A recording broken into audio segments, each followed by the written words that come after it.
IT giants can influence on minds of different of people around the world. An ordinary person is unlikely to distinguish his own opinion from the one suggested by the algorithm through favorite communities and posts of friends. What do Google and Facebook want from humanity, and how they can be prevented on their way to world domination?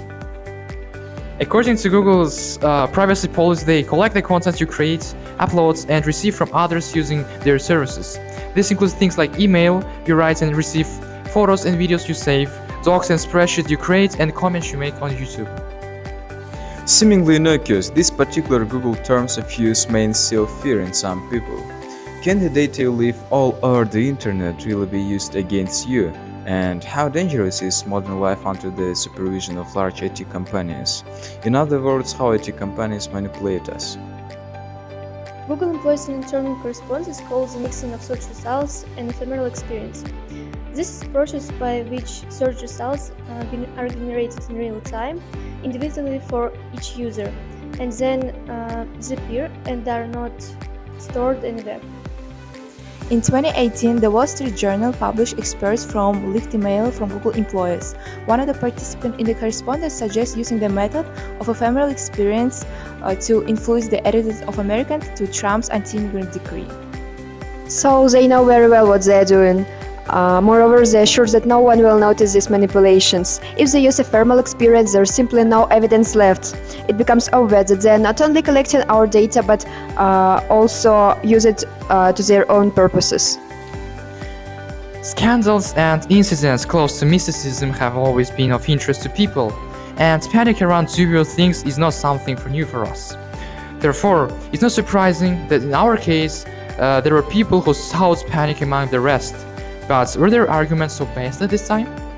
In a widely shared Twitter thread, François Choulet, French software engineer and artificial intelligence researcher, argues that Facebook is capable of mass population control on the political level, and its soul doesn't even need to be that sophisticated.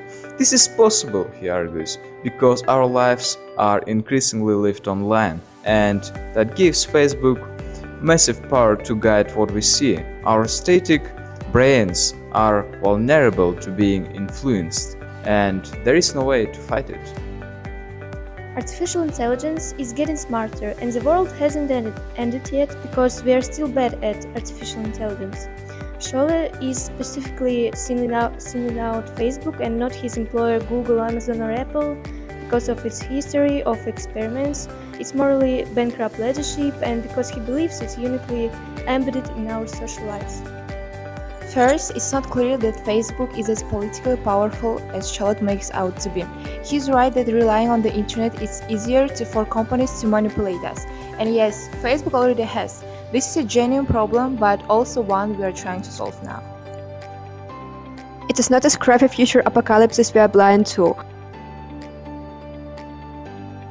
For Scholl's argument to be truly scary, Facebook needs to be the sole source of news. That's unlikely, because people still get information from other sources. It is strange to think that Facebook is such an evil corporation that wants to take over our brains.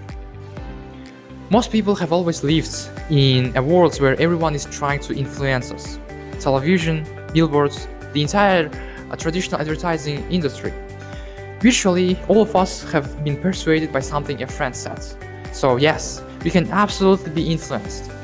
But as the psychologist Jonathan Haidt has written, many of our beliefs are emotional and intuitive.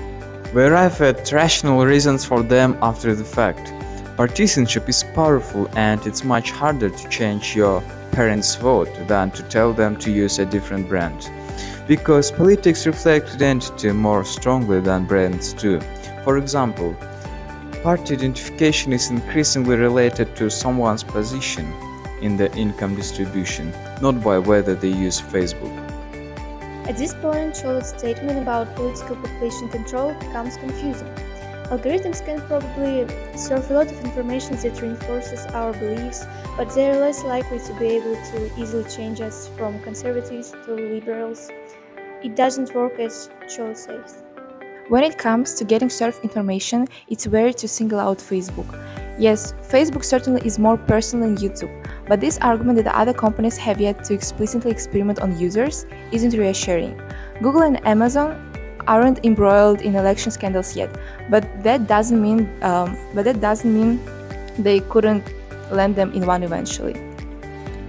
Google's powerful search algorithms can unwittingly serve up false facts and answers, and it collects personal data and sells advertising capabilities using this data. Home assistants like Alexa have access to our intimate lives, and this information can easily be used against us. These companies usually want to sell us things rather than influence our politics, but they sometimes wind up doing so anyway. Say Google owns YouTube. Without any malicious intent, its recommendation algorithm routinely points to extremist content. And if the only thing preventing Google or Amazon or anyone else from being actively bad for society is good leadership change, it all leads to one conclusion. The best way to guarantee safety is regulation, whether that's restriction on how companies collect and use our data or laws mandating that these algorithms are not opaque. So, for the sake of our safety, we need to be careful and vigilant. But we shouldn't overthink and imagine what doesn't exist, because these companies aren't the same and we should keep nuances in our mind. But the future that Shola fears is more likely to come to pass if we don't cast a critical eye on all of them.